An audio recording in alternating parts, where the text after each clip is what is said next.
All right, let's get it going here on YouTube and Eyes Up Here Extra.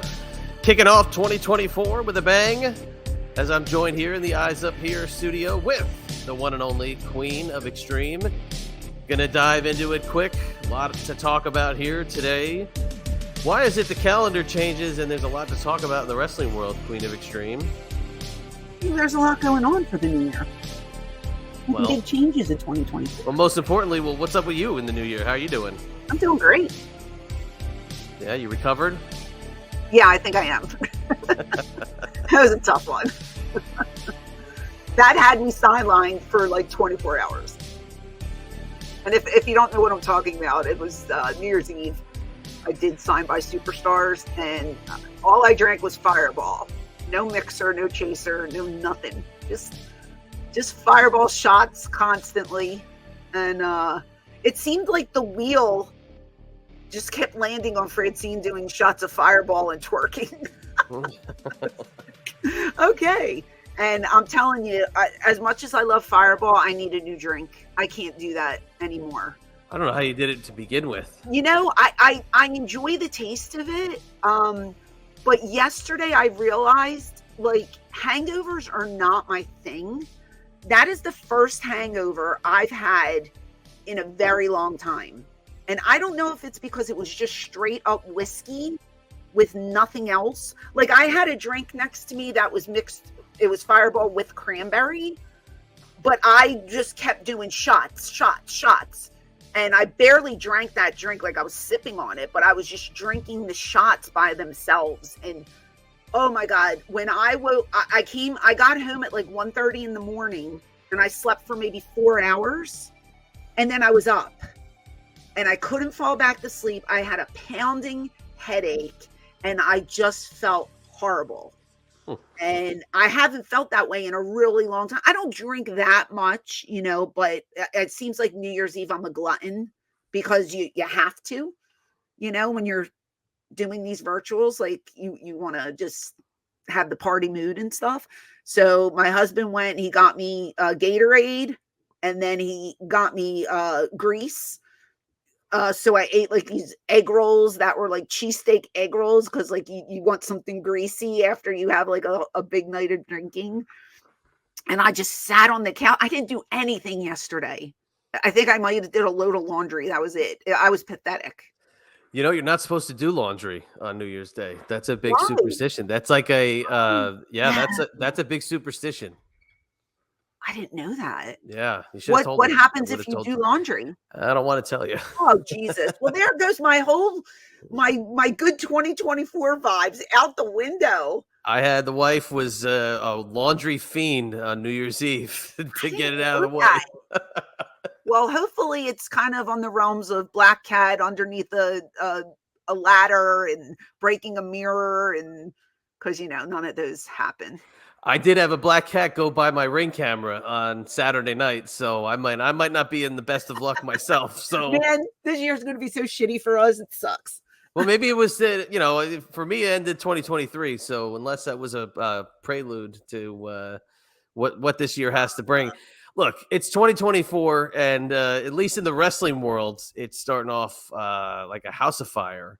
And there's a lot going on. So we'll cover a couple of topics here on this little Eyes Up Here Extra here on YouTube. Sure. There's a lot to discuss. Started on Saturday night. AEW held a pay-per-view. A huge title change. They flipped the belt from MJF to Samoa Joe. Yeah. MJF now removed from the AEW roster page. Now, you know, I don't know how you want to treat that. The, long-term smark is going to go, oh, this is just a storyline, so he's still there. They're just taking him off because everyone speculated about his contract for so long and blah, blah, blah, blah, blah. But nonetheless, they took the belt off of him, and that's a huge move in itself. I feel like he's hurt. Yes, he's hurt. Absolutely. He needs time to recover. Maybe he needs a surgery down the line. He's going to need time to just get himself together. He's been a workhorse for them for like 5 years. Yeah. And even though he's still young, this is when it starts. And, things start to happen and stuff starts to fail. and he needs to just rest up and get what he needs done now. And he can come back better than ever, mid-year, if he could just take the time to recover. Part of being a professional wrestler is knowing when to take time off and get your body healed up, and then you can come back even stronger. Right. There's a lot of speculation. Is he leaving? Is he staying?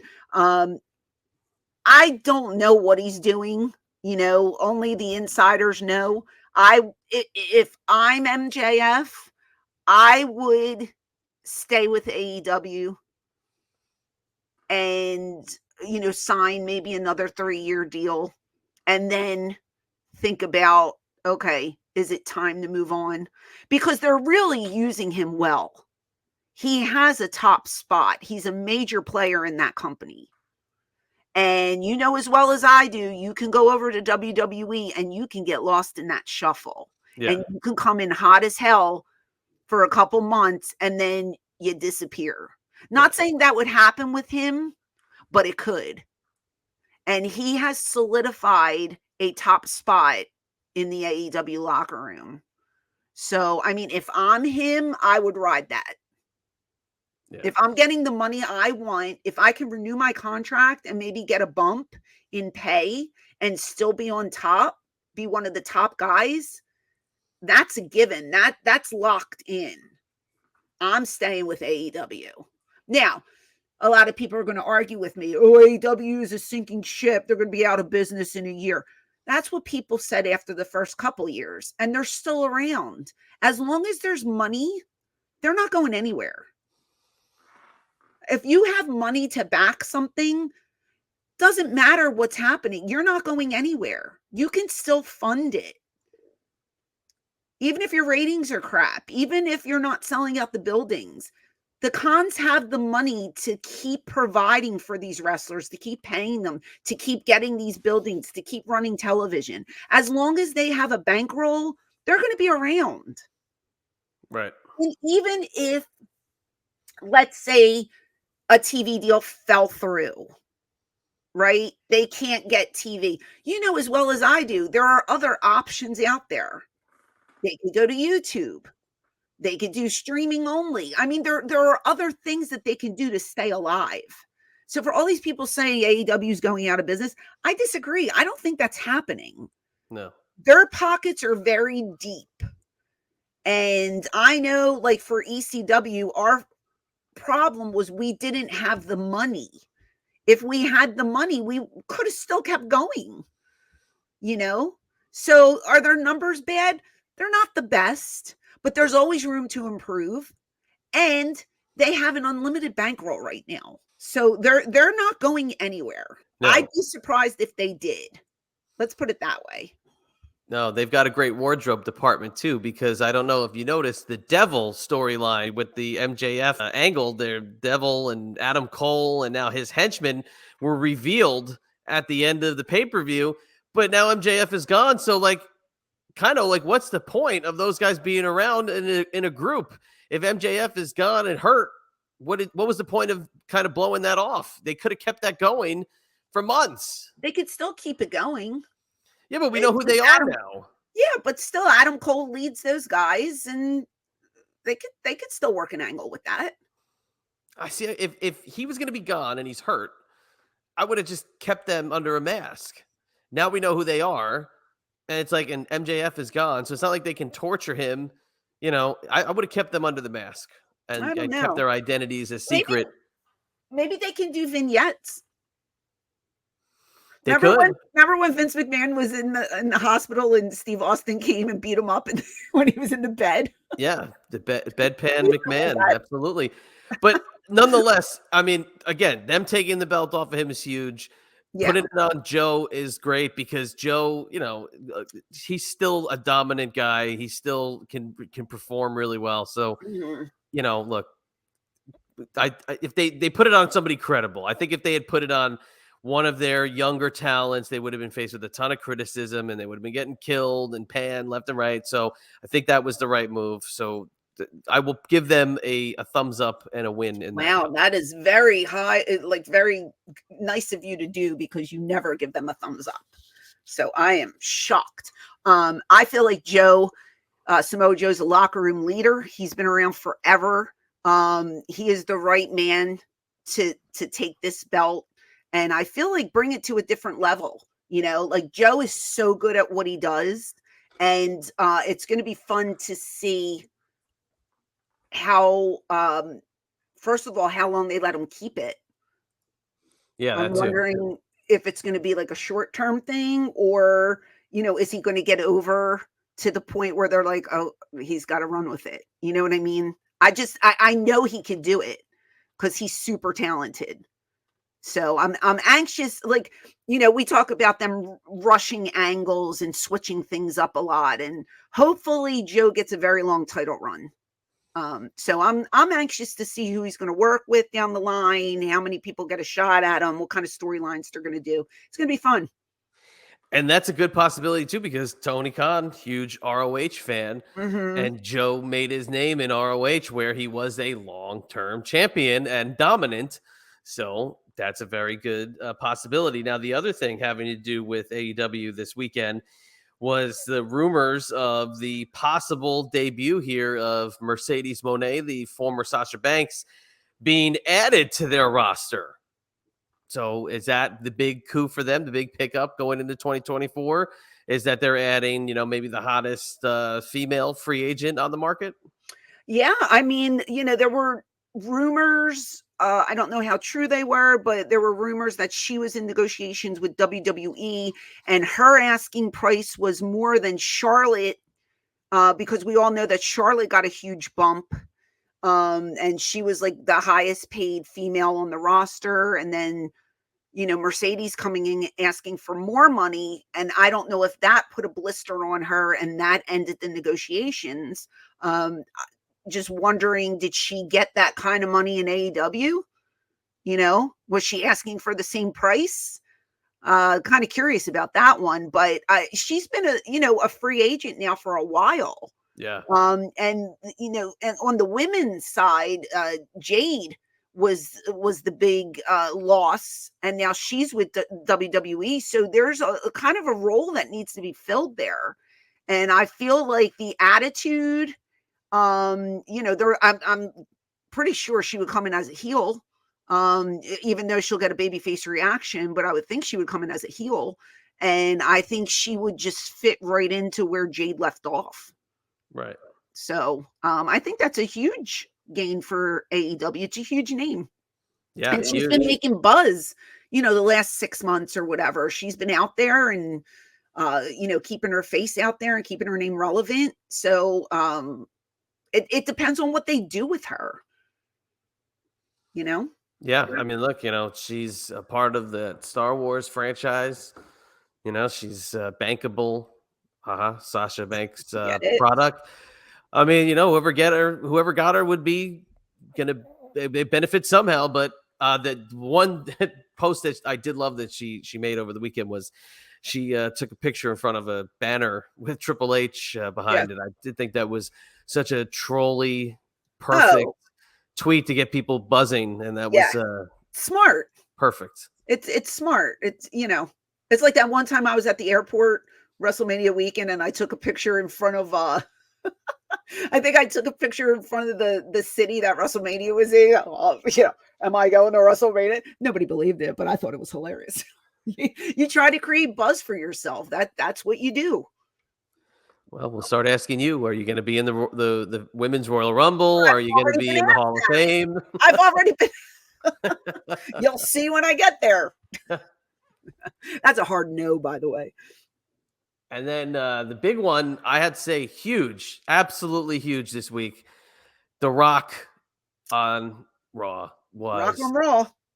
Unbelievable. Yeah. I mean, you want to talk about somebody who just not just moving a needle, but just knocking it off of the freaking stratosphere, right? He is unbelievable still. Everything that this guy does, reaction, he still got it. He looked great in the ring. He was a little gassed, but what are you going to do when he's moving around at that pace? They rumored a former champion returning for day one. they swerved you. They said they had Jinder Mahal come out, and then you got the if you smell, and The Rock was back. Now, Jinder, was that a one and done for him? No, he's still around. He manages a tag team. Oh, okay. So they're still using him. Yeah, they still use him, and So, look, he still looks great. But if they're still using him, I would have went a different route and got somebody that you hadn't seen in like a long time. But maybe they were afraid that they would get too much of a pop. That's a great point. Yeah, that's a great point. I don't know, but I would maybe bring out. I don't know. I don't even know who I would bring out, but I think I would have went a different route, but still, like, like when that crowd booed him and then The Rock came out and he got that massive pop, like they still want to see him. They want to see him. And even though he's a part-timer, he's always going to draw them money. Always. Oh, yeah. So. And it potentially has begun, and this is where the stir has been caused officially on social media. So at the end of the segment, he gets the mic, he thanks everybody for the great reaction, says he's going to go enjoy his night out in San Diego. He says he's going to go out and go to eat, and he says he's going to sit in the booth. Is he going to sit at the bar, or is he going to sit at the head of the table? And everybody goes nuts because there's the acknowledgement of Roman Reigns. And now, is this the official build to a Roman Reigns match? But where people are freaking out is they think that Cody Rhodes should have that match with Roman Reigns to, quote, I hate this stupid cliche line, that finish the story.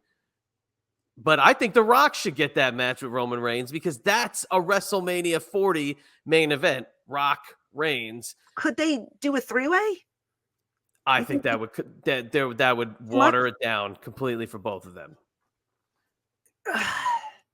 If there's no long-term plans for The Rock to stay, you know who's going over, don't you think?